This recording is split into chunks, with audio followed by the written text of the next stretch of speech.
Bradley, tell us about yourself. So tell the people about yourself. I will tell the people. Hello, people. So I'm a dog trainer from Milwaukee, Wisconsin. I kind of work out of my house, small operation. I do a lot of private lessons. I do board and trains. And yeah, I've been doing this for about 3 years. I used to be a school teacher, and I hated being kind of trapped in a room all day. So that's one of the reasons why I switched things up for myself. And yeah. Would you teach? That's about it. I didn't ask you that yet. Yeah, I taught a bit of everything, kind of bounced around, but my main thing was 6th grade math and English. Yeah. Man. Wow. Yeah. 6th grade, I feel like, was a ripe age. It's an interesting age because a lot of the kids are still like young and very sweet and kid-like, and then some of them are just like So hormone bombs. Yeah, I was going to say the change is happening. The change is happening. So what Absolutely. I'm very curious to know is two things. One, what did working with 6th graders in particular teach you that you now have bled over into your dog training career? And then additionally, how has your understanding of math and English also helped you in those areas?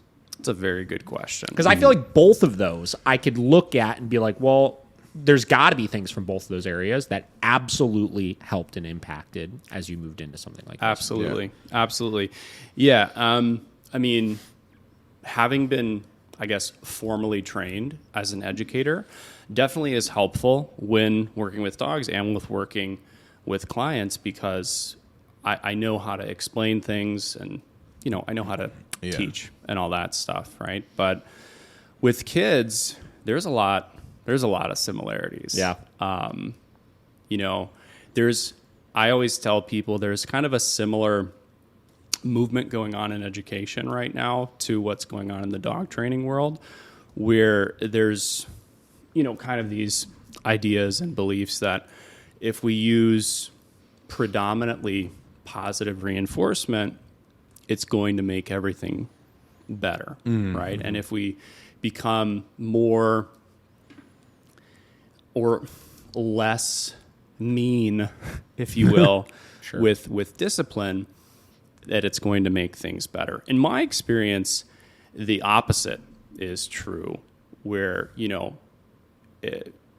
teachers that are trying to be overly nice and permissive, if you will, and maybe a little bit bribey with rewards and that kind of thing. Yeah. The kids know.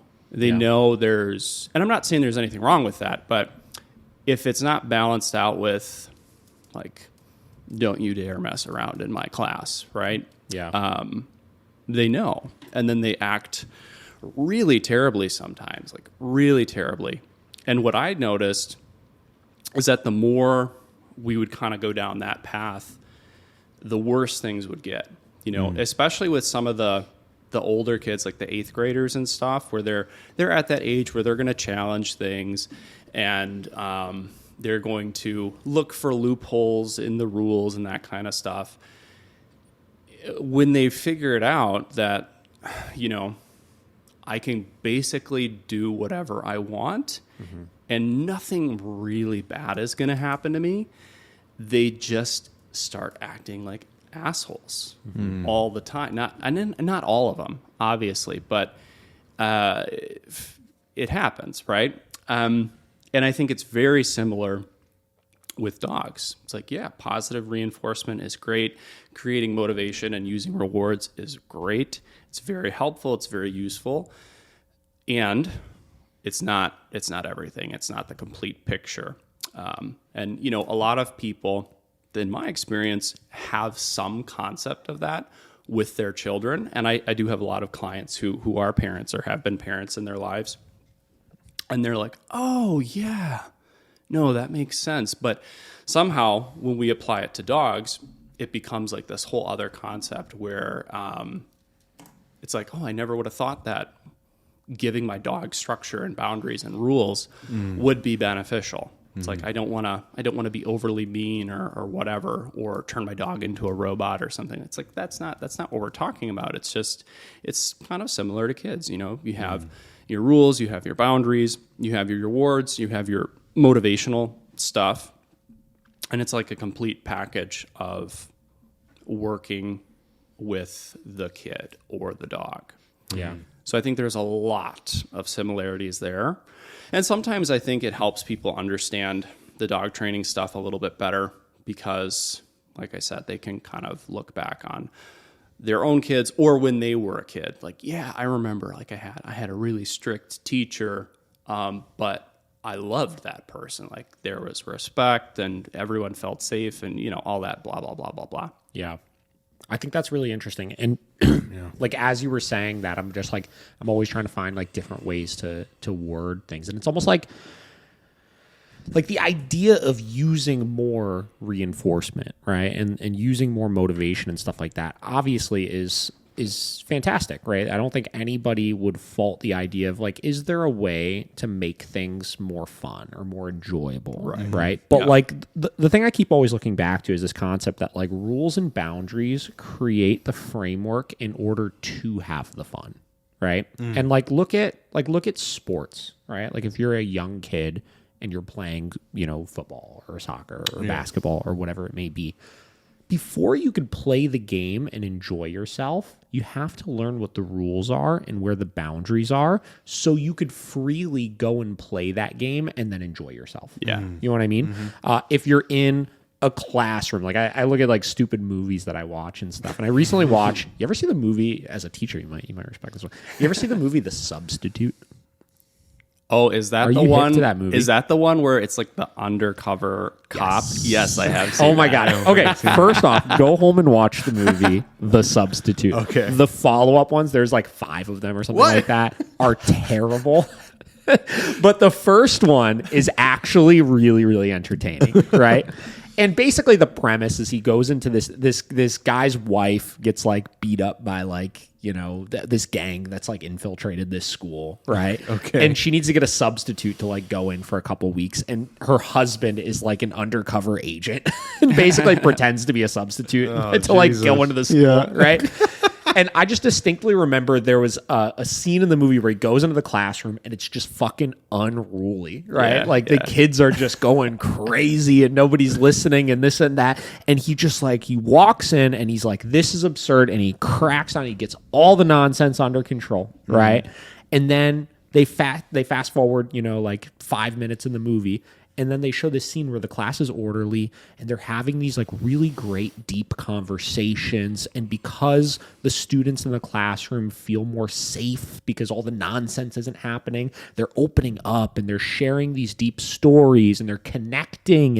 And yeah. Again, it's a fucking movie, right? Yeah. No, but the that's premise of real. it, you know what I mean? The premise of it, of like we create these rules and boundaries so everybody understands where to exist within. And as long as we follow those rules and boundaries, we could have these deeper, more heartfelt connections and have more room for the fun and the positive reinforcement and all of that kind of stuff. And I think existing within that framework in the dog training space is really what we should be striving for. Yeah, you know? Absolutely. And what I've found too with maybe more with humans than with dogs, I don't know, it's hard to say, but the positive reinforcement means a lot more when it is a part of a system like that because it's understood that it's not a bribe. Yeah. It's not like I'm gonna give you 5 minutes of extra recess if you stop slapping Jimmy in the face. Yeah. You know?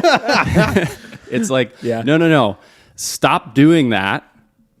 And then when you're doing good things, then there will be rewards because I want to have fun and I want to do cool stuff together with you guys. But also I want everyone to feel safe and for us not to act like idiots to each other. That's so interesting. Like in you know, equating this back to like dogs, like slingshotting back and forth with it. You know, we use this example of like all of the kids in a classroom feeling safer when there are rules and boundaries, right? And they're not going to feel at this like, you know, odds of like everybody's doing whatever they want to do and this person might be a threat and this person might be a threat and nobody has a handle on the situation. You then get to situations of like, having multiple dogs in a house, right? Yeah. The reason why amongst my pack of dogs, all of them feel safe and comfortable is because I'm able to provide that same type of thing. And it's like we love to humanize things so much, but looking at it deeper from those types of lenses can help you understand why it's so important to make sure that there are rules amongst your entire household of dogs in order to have them obviously be followed and respected so everybody can enjoy themselves safely. So, Absolutely. yeah, that's cool. Yeah, and all I could think about is like when he was saying, if you stop beating Jimmy up, like you get 5 minutes extra of recess. Yeah. Like all I could think about is like when We refer to that as differential reinforcement. yeah, literally like Plug the differential reinforcement podcast here.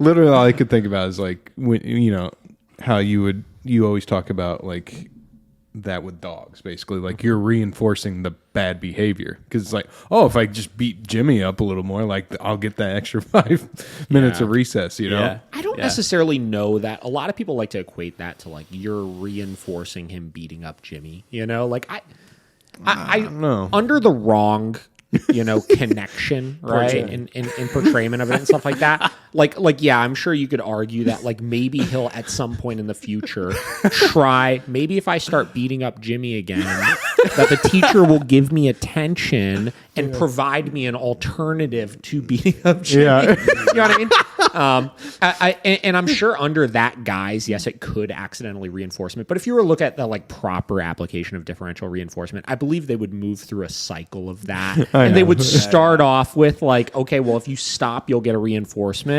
Then the next time around, we remind them of the reinforcement and say, okay, well, if you just don't do it in the first place, You'll still get the reinforcement. you'll still get the Yeah, reinforcement. yeah. And you move along that cycle where it yeah. shifts from like bribe to just reinforcement for correct behavior, right? But that's where you get into like the logic behind all of those types of concepts, like differential reinforcement. It's like you're still never addressing the quote unquote underlying cause that everybody says, which is Right. like they have to understand in general that that's a bad thing to do. Like, right? quit beating you them can't up. do that. Jimmy Poor Jimmy. deserves to not be beaten up. Yeah, Poor Jimmy's Jimmy. having a tough time. We got to leave him is. alone, okay?